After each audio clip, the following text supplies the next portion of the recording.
5 വർഷം എന്തൊക്കെ കാട്ടിക്കൂട്ടിയാലും അവസാന 6 മാസം നമ്മളെ നോക്കിട്ടൊന്ന് ചിരിച്ചാൽ നമ്മളെല്ലാം മറക്കും. ഇവരെന്ത് നീട്ടിത്തന്നാലും നമ്മളത് വാങ്ങും. നമ്മുടെ ഈ മറവിയാണ് ഈ നാടിന്റെ ശാപം. തെരഞ്ഞെടുപ്പ് പ്രഖ്യാപിച്ചാൽ ഇവർക്ക് നമ്മളോട് ഭയങ്കര സ്നേഹമാണ്. ഒരു കാരണത്തടിച്ചാൽ മറുകരണം കാണിച്ചു തരും. നമ്മളുള്ളിടത്ത് വന്ന് നമ്മളെ കാണും. വീട്ടിൽ കയറി ഇറങ്ങി വോട്ട് ചോദിച്ചുകൊണ്ടേയിരിക്കും. എന്നാൽ ജയിച്ചാലോ, ഇവരെ കാണാൻ ഇവരുടെ ബംഗ്ലാവിന്റെ മുൻപിൽ നമ്മൾ ക്യൂ നിൽക്കാം. വാഗ്ദാനങ്ങൾ നൽകി ജനങ്ങളെ പറ്റിച്ച ജനപ്രതിനിധികളെ ജനങ്ങൾ പിടിച്ചു നിർത്തിയാലേ നമ്മുടെ രാജ്യം ജനാധിപത്യ രാജ്യമാകും. എന്തിനാണ് നമ്മൾ ജനപ്രതിനിധികളെ കാണുമ്പോൾ കുമ്പിടുന്നത്? അവരല്ലേ നമ്മളെ കാണുമ്പോൾ കുമ്പിടേണ്ടത്?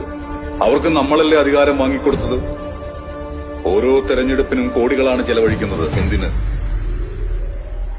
ജനങ്ങളുടെ മനസ്സിൽ ഇടം പിടിച്ച നേതാവിന്റെ നേട്ടങ്ങൾ കാണാൻ ഫ്ലെക്സ് അടിച്ചും പോസ്റ്റ് അടിച്ചും കോടികൾ.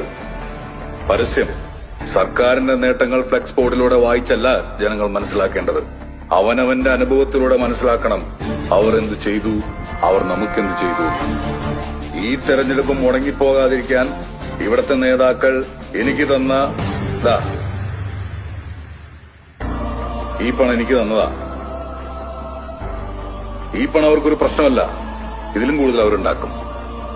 മുല്ലപ്പെരിയാർ ഡാം പണിത് ഒരു ബ്രിട്ടീഷുകാരനായതുകൊണ്ട് നമുക്ക് കേരളത്തിൽ സുഖമായി കിടന്നുറങ്ങാം. സത്യസന്ധമായ റോഡ് പണിത മലേഷ്യൻ കോൺട്രാക്ടർ ആത്മഹത്യ ചെയ്തു. ഇതിനൊക്കെ ഒരു മാറ്റം വേണ്ടേ? കാലാകാലങ്ങളായി ഇടതിനും മറ്റു പലതിനും മഷി പുരട്ടിയ നമ്മുടെ വിരലിൽ സത്യത്തിന്റെ മഷി പുരളണം. എന്റെ കാര്യത്തിൽ ഞാനൊരു ഉറപ്പ് തരാം. ഞാൻ നിങ്ങളൊരിക്കലും പറഞ്ഞു പറ്റിക്കാൻ വന്നവനല്ല. പറഞ്ഞു പറ്റിക്കില്ല. പറഞ്ഞ വാക്കും ജനിപ്പിച്ച തന്തയും ഒന്നേയുള്ളൂ.